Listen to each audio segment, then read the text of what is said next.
Hi there, my name is Toby and today I want to explain to you electroculture. Now this is a very important video. No one has explained electroculture. I've not seen anyone explain this properly. So this is a very, very important video. Please do watch it and get it out there. Share it with as many people as possible, especially people working on electroculture. If we can understand this properly, it will take us to the next level. You see, how does it work? How does this actually, what is the science behind it? There is a science.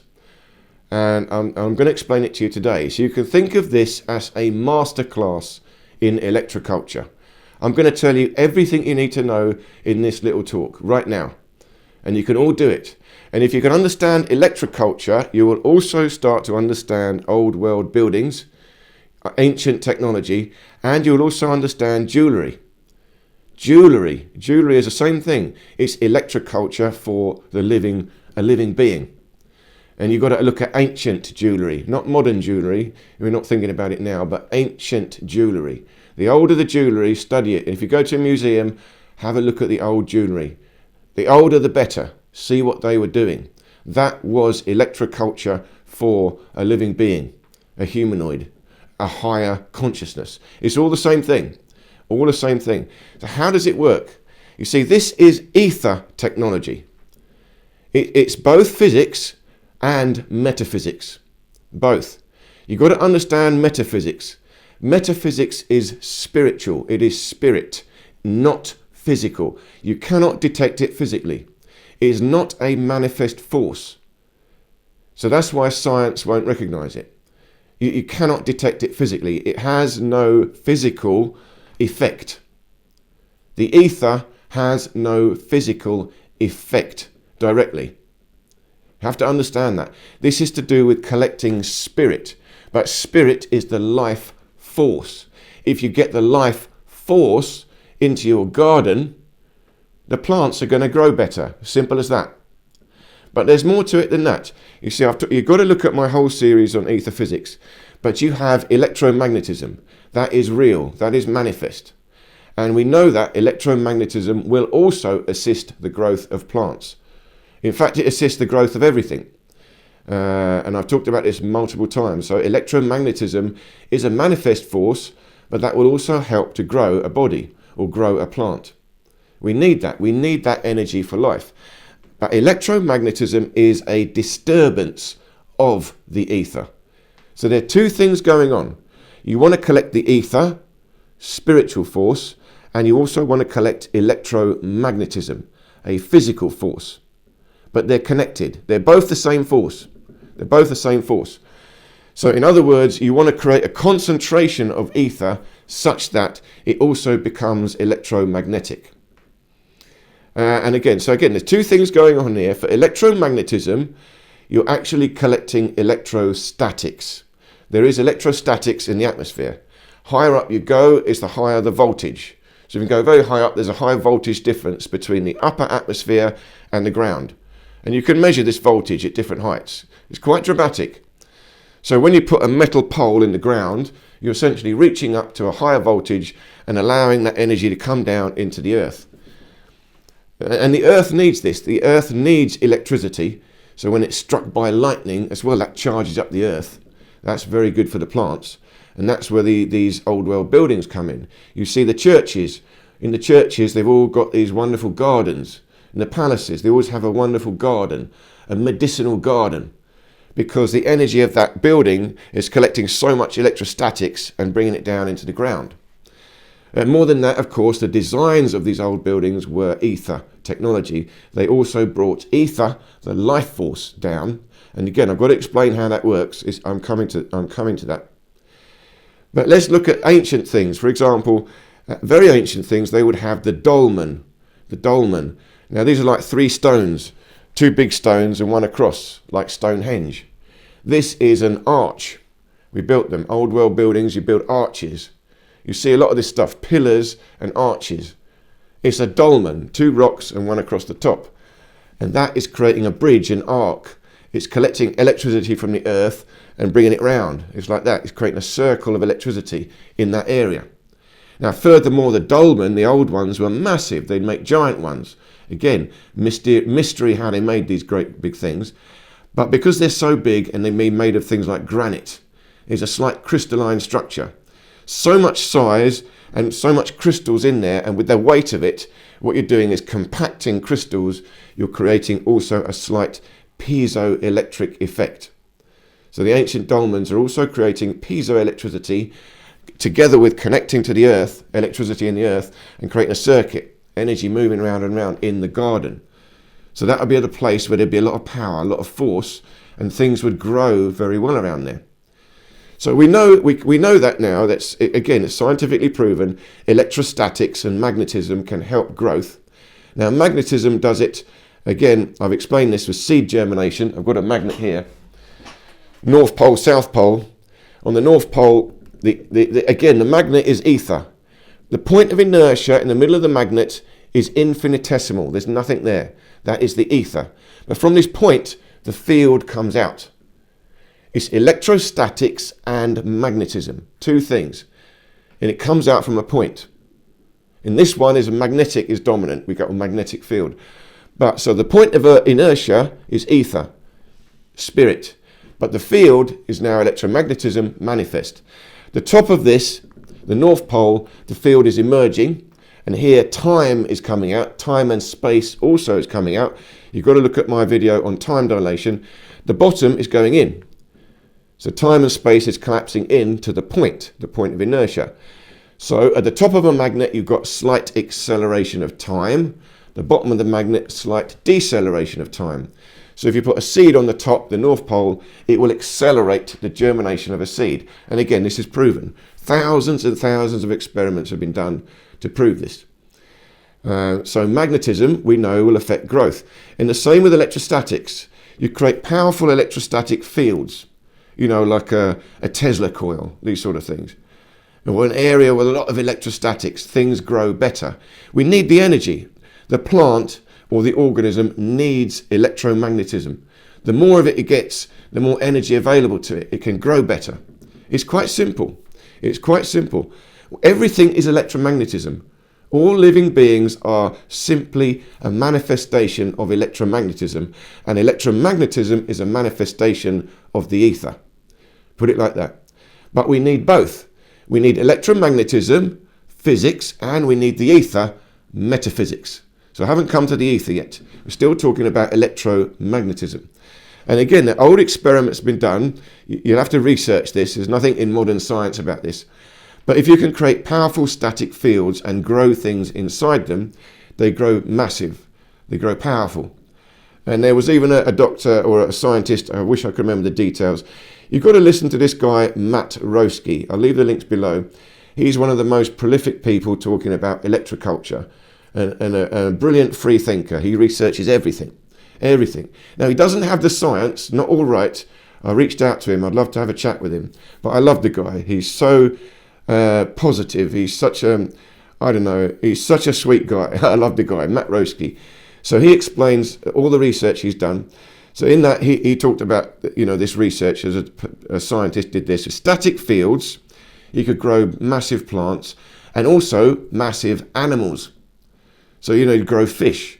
You take like an embryo of a frog or a fish and grow it inside a static field, and they'd grow huge, bigger. They would grow bigger.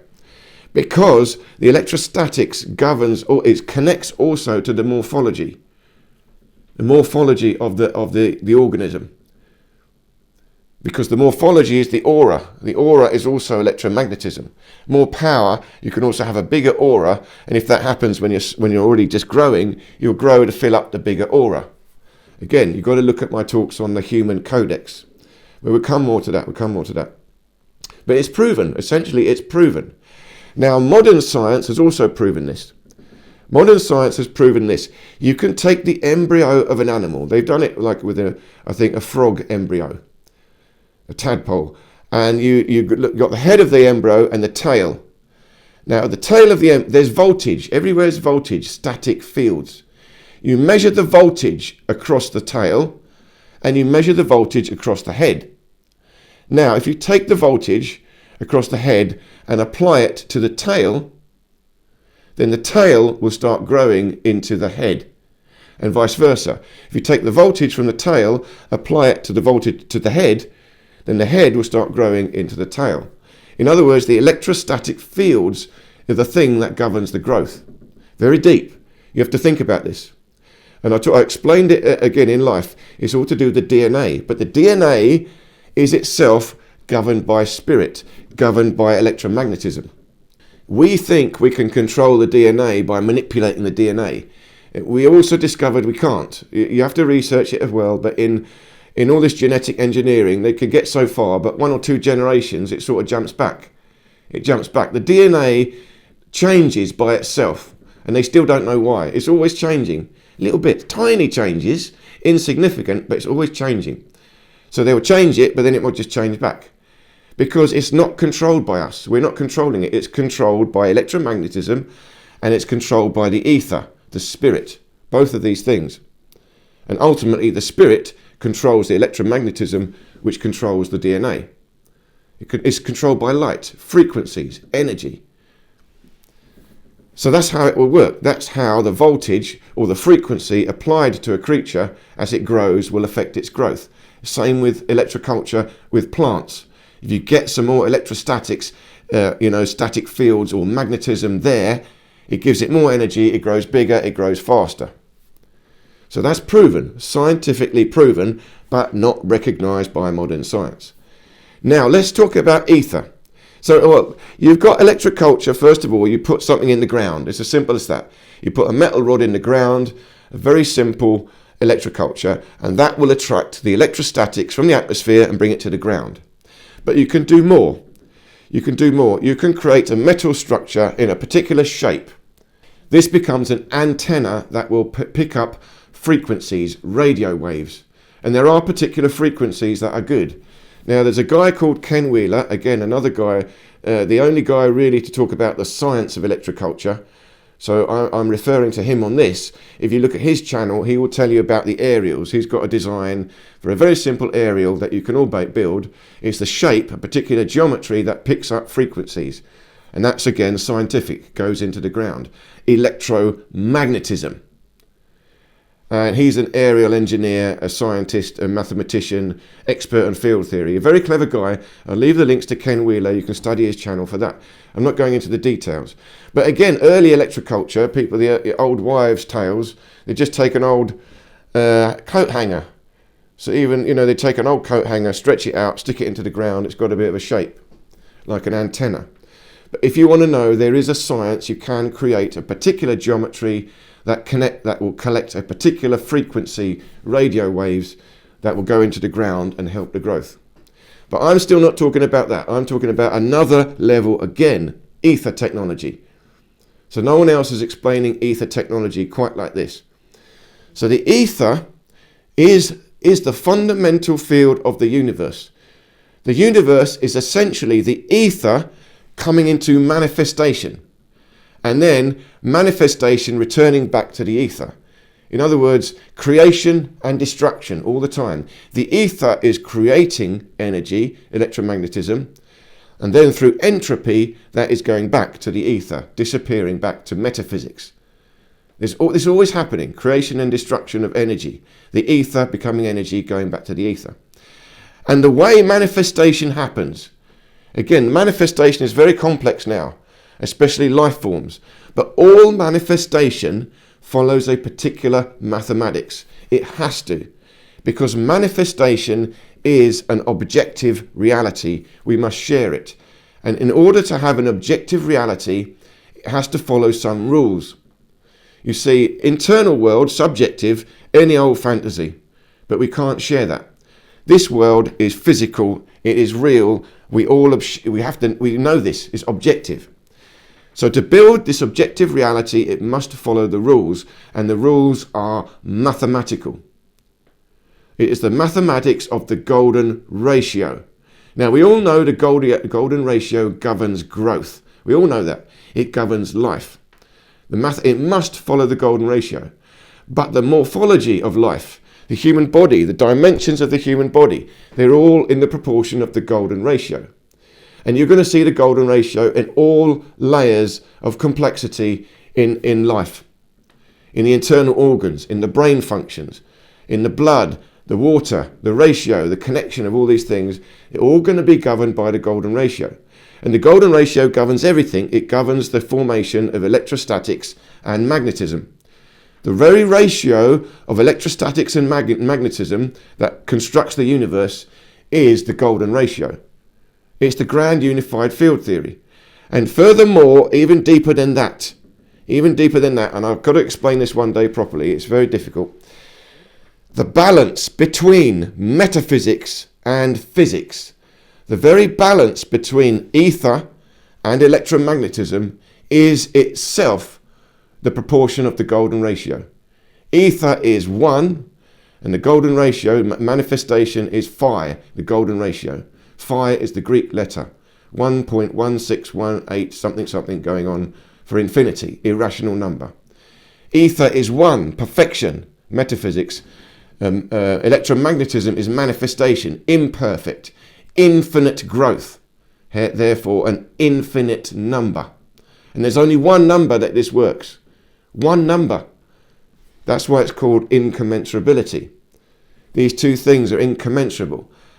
It's the balance. It's the balance of ether and manifestation is in itself the golden ratio. So if you understand the golden ratio is the formula of the universe, then if you construct something with the golden ratio, now it's going to have a resonance with the ether, with creation itself. Now this is how the science works, the technology works.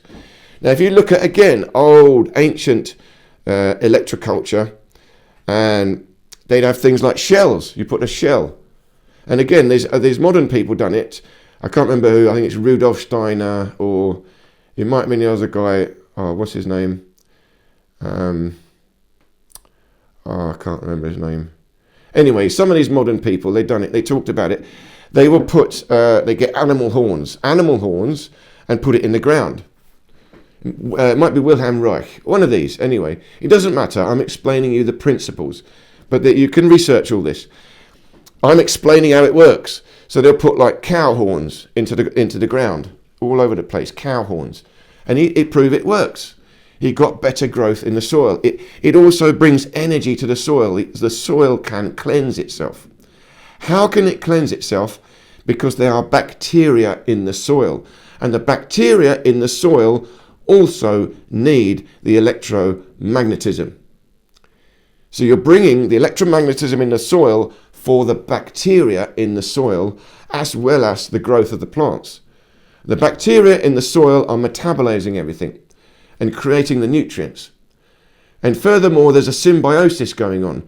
Nutrients will get to the plants through the network underground, the mycelium network. So he also helps to grow the mycelium network deep in the earth. It's bringing the energy to the surface through a cow horn or a shell. You can do it with shells, seashells, big ones. Why? Why do these work? They work because this is the golden ratio. This is a perfect, and I mean perfect, expression of the golden ratio. Same with the cow horn. It's a what do you call it? Fibonacci spiral. A natural spiral.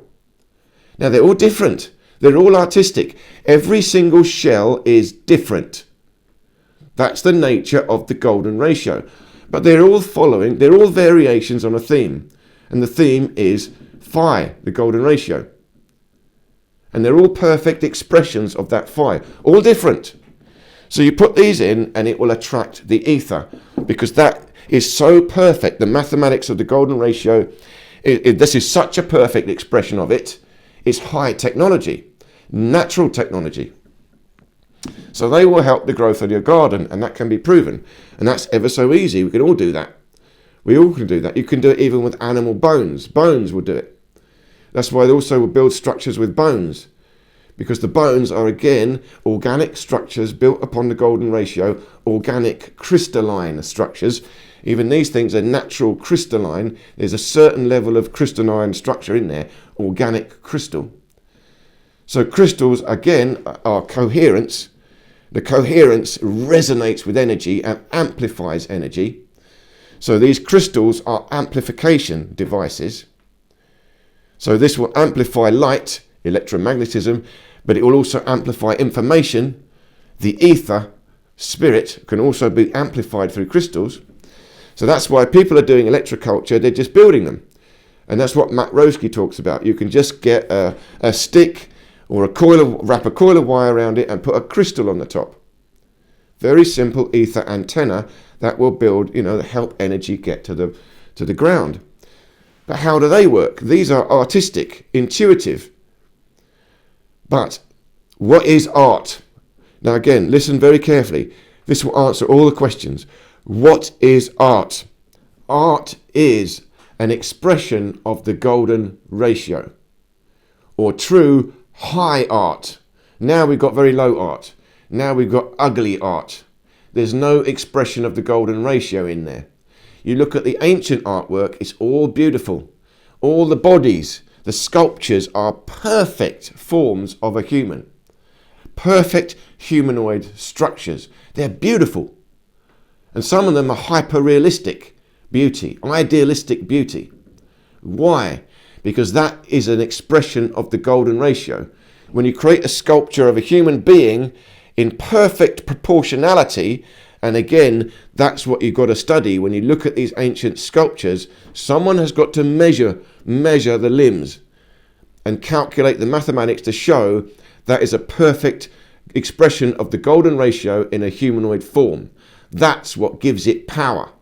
It's not just artwork. Now, we know it as well. We say it. A master artist create a beautiful image. They just create it in its beauty. But if afterwards you look at it and do some measurements, you will find the golden ratio mathematics in it. So everything that we see that is beautiful, and we know it is objective beauty, right? Not beauty in the eye of the beholder. Objective beauty. It will go straight to your soul. We will all sense it. It is because it has an expression of the golden ratio mathematics inside there. And if it's got an expression of the golden ratio mathematics, it's connecting to the fundamental formula, the grand unified field theory of the ether. So the ether will manifest through the golden ratio in that piece of artwork. And when we look at it, we can feel energy. We feel good when we look at an amazing artwork, a beautiful, powerful sculpture. Wow! You feel good. And if you have a sculpture of a human being, it resonates with you, the human codex, morphic resonance. But you're resonating with a perfect human codex. And that is building your human codex, making it better, aligning it better with the golden ratio geometry. That is then the ether will come to you, give you more power, and that will transform into electromagnetism. The more ether you can get, the more it will be able to transform into electromagnetism. A disturbance in the force is electromagnetism. So you're creating a disturbance in the force, a powerful focus when you create these beautiful structures based on the golden ratio. So that's why you can make your own ether antenna. You be an artist. You've got to become an artist. You don't need to do measurements. See, all this stuff here is the golden ratio. I created all this stuff naturally. This in itself could be an ether antenna. This for me is a healing wand. I do healing with it. But I could stick this in the ground, a little crystal and a wire. This is also electromagnetic, but it's also etheric. It's beautiful. There's an art to it. Natural art.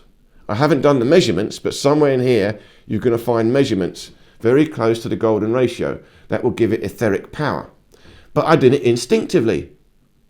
So you can become an artist, make something beautiful.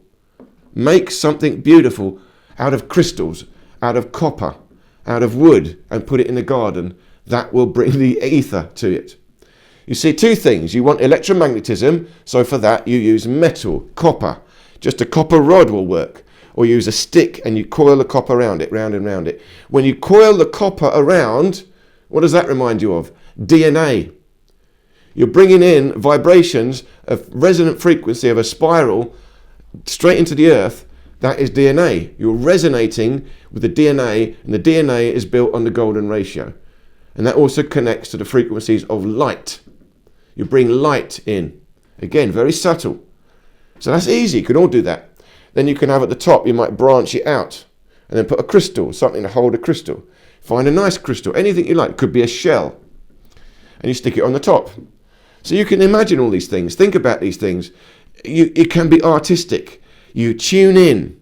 That's the key. You become a master artist. Tune. You feel it. Find some wood from the garden itself, or some things in the garden. It's also feng shui. You use the things in the garden, move them around to create a better alignment, better energy structure. Pick up some rocks, build them into a pile, a nice structure. Collect the stick, wrap some copper, put it in, and build your garden around it. And you will see, experiment. Everyone says it. If you haven't looked into electroculture, everyone says you get better growth. And this is the answer for farmers. This is the answer for farmers. Seriously, you're growing stuff. I don't care if it's a big field. A big field, you need big electroculture. And that's what they were talking about, putting cow horns. You've got cows, you've got fields, collect the horns, put them in the field. You will see. And you also use copper. Try to use copper to plough the fields. Again, difficult now. There's lots of stuff, you've got to look into it. But if you're using metals that have got a better conductivity, a better connection to the ether, electromagnetism, it's going to improve the soil. There's a lot more to this. I can go into the details. But again, people have talked about this. I want to explain how the ether works. And it works with the geometry of the golden ratio. Now, I've done my own research on this. I've done my own. Years ago, before anyone talked about electroculture, I didn't know what it was.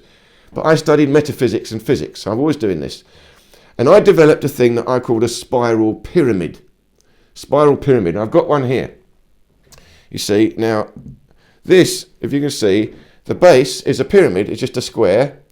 But it moves up into a square rather. It moves up to a pyramid in a spiral. I don't know if you can see this.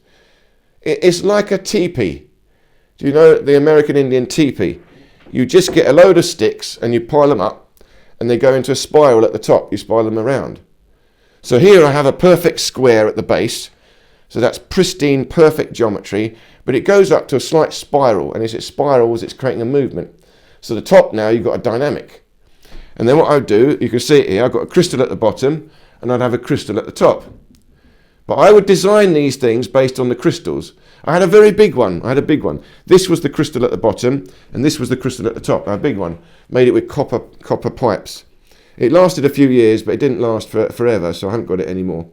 But I was going to build a huge one. Massive, great poles I would need, have to be wood, because I've got a crystal ball, 35 kilos quartz crystal ball. And that would go at the top. And then I'd have to find a point, a massive point somehow to go on the bottom. And this will create a dynamic. You see, energy goes up and it hits the ball and expands out. Oh. But it's creating a movement in the pyramid. This is metaphysics and physics combined. Coherence power of crystals combined with the metaphysics of geometry, which is the square. And I've also measured the height of this, the size of the base, again, based on the crystals I would be using. It all fits together. It's very difficult. You have to feel it. This is an artistic thing as well. But I can change it. I could put something else. It still will work. It still will work. So you could do this in your garden. Very simple. Make a little teepee. Loads of sticks. Build them up into a teepee. You can have the plants growing up it. But then you can put a crystal at the top. And you can wire copper wire at the top in a circle. Copper wire at the top to hold it all together. And then put a crystal on the top. You've got the geometry rising up. That's why the teepees were powerful. The Red Indians, the Native Americans live in the teepees. I wanted to get a teepee as well. I live in that. Because of the power.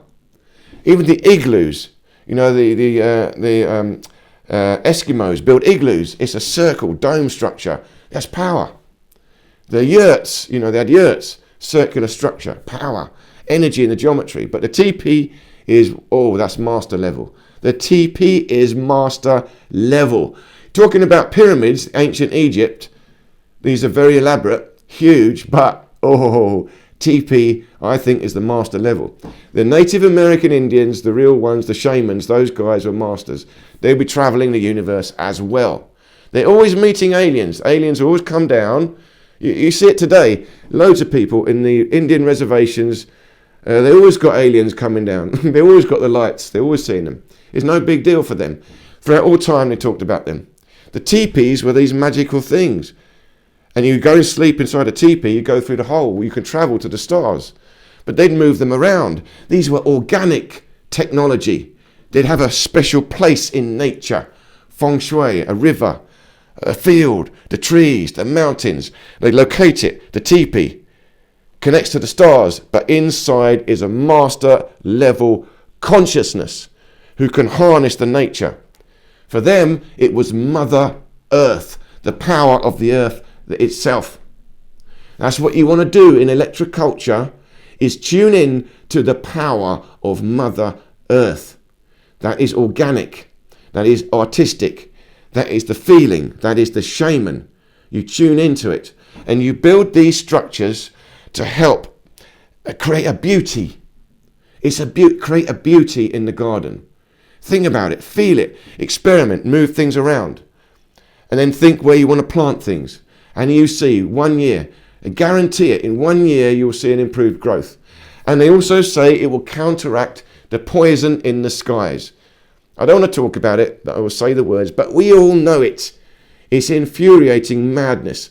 The poison clouds. I call them aeroplane clouds. Aeroplane clouds. These are unnatural clouds. You want to call them what you like. You say, oh, they're natural. Yeah, but look at it. It's still there. It stays there all day. It doesn't dissipate. Yeah, it's just a cloud. Yeah, all right. It's a cloud created by an aeroplane. Nobody can deny that. These are clouds created by aeroplanes. They're not natural. Nobody can argue with that. They might argue, well, it's only water vapor. Yeah, no. Water vapor disappears. Whatever it is, it's man-made, created. It's coming down, and now we've got big fog. Big fog. Well, what the hell is that? Someone's got to analyze it. Anyway, this stuff can even help protect. They've said it. When you've got good electroculture, you will see the sky clear above. You know, people have worked on cloud buster technologies. Again, old technology. If you listen to Matt Roeske, he talks about the research. He's researched all of this old world stuff. I don't do so much research, a little bit, but I think about it. I want to understand the nature of the universe and how the ether works. This is how it works. You want to collect the etheric energy. You do that through the golden ratio mathematics. Beauty. And you want to collect electromagnetic energy. Electromagnetic energy includes light, other frequencies of electromagnetism, i.e. radio waves. That's why crystals will receive other frequencies of light. It's still physical. And you want to get electrostatics and magnetism, i.e. something tall to get the voltage from the atmosphere. And magnetism is a form, a bigger shape. So this spiral pyramid is creating a magnetism as well. At the top, you're creating a spin, a movement, and it will project a field around it. So this will project a field, an aura around the garden. You create something to create a field. Protect your space. A strong magnetic field is an aura. An aura, this is real physics. A strong magnetic field will resist radiation. It will resist particles. So the particles will come and they'll sort of drift around the aura. The magnetic field will repel it to some degree. Now again, aluminium is not magnetic. We've got a lot of aluminium coming down, but it will still affect things even slightly, gravitationally. It will still affect the air pressure. It will still have slight effect that will push away. So it will help protect your garden from the aeroplane clouds, the toxic skies, the madness that these evil people are doing. But this means we take back the power. And we also use the Mother Earth, the bacteria in the soil. We value that. Do as natural as possible. But here, when you build the dolmen, the arch, This is building power up from the ground, drawing the electricity up through this arc, an arc circulating the electricity in the garden. So you work on electromagnetism and you work on ether, beauty. So think about it. You can play with this experiment. And now you also understand jewellery. Now jewellery then is the same thing. Electrostatics, connecting things and drawing it to points, energy points in your body, bracelets, rings, and creating movements, spinning energy. Jewellery is still electroculture for your energy field, for your energy body, and it will improve your health. So you wear powerful jewellery, again, built on the golden ratio, mathematics, metaphysical understanding, go into an old world building, a powerful building, which in itself is geometrical, built on the golden ratio, collecting electrostatics, collecting earth, magnetism. You go in there with your jewellery, sit in the middle, then you have a resonant sound of a bell, boom, boom, boom. You meditate, you yourself are a powerful consciousness. Whoa. And if that building is aligned on the planet Earth, got a perfect alignment with other buildings, with huge geometries of the planet, with the ley lines, you've got a powerful energy center leading to a point of inertia that becomes you into your soul. Now any being in there will project into the ether. You will have an energy body and you'll go off traveling. And the same with the Native Americans, the teepee. They wear jewelry, simple jewelry as well. You find it. It's natural. A lot of this stuff I make is jewellery. This is jewellery. You can wear this. But this is a natural crystalline ruby. And it's in the shape of a heart. Self-healed, natural crystalline ruby. And then I carved this thing in a heart shape. And I made it with real gold, real wood, oak root wood. So this is man-made. I made it, but it's artistic. I haven't done the measurements, but I'm pretty sure if you do some measurements, you're going to find the golden ratio mathematics in it.